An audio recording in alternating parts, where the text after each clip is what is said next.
વાત કરીએ કમોસમી માવઠાએ વેરેલા વિનાશની।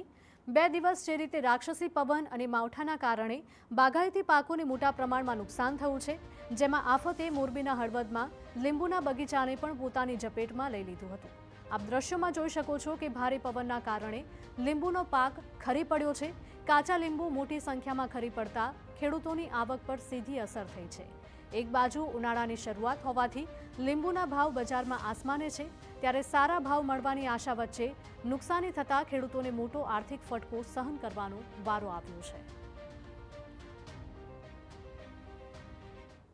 લીંબુ તે 5મા મહિનામાં બજારમાં આવે એટલે ખેડૂતને એવી આશા હોય કે 5મા મહિનામાં પૂરતા ભાવ મળશે, 3,000 રૂપિયા જેવા ભાવની આશા હોય।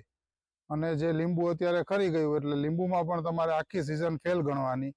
એટલે આ આખા વર્ષનો ખર્ચો અને આવતા આખા વર્ષનો ખર્ચો, એટલે તમારે 2 વર્ષનો ખર્ચો તમારા ખેડૂત ઉપર ચડે અને 2 વર્ષ સુધી ટકી રહેવું ખેડૂત માટે ખૂબ મુશ્કેલી ભર્યું ગણાય આ યુગમાં।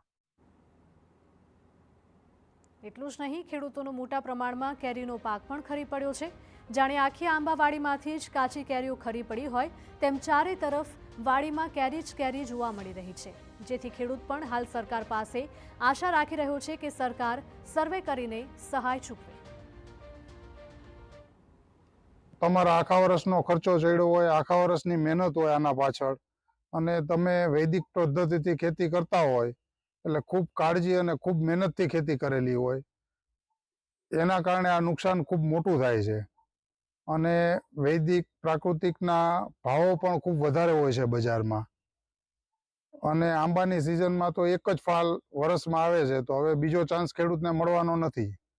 એના કારણે આ ખૂબ મોટું નુકસાન ગણાય, આખું વર્ષ ફેલ ગણાય આંબાના પાકમાં।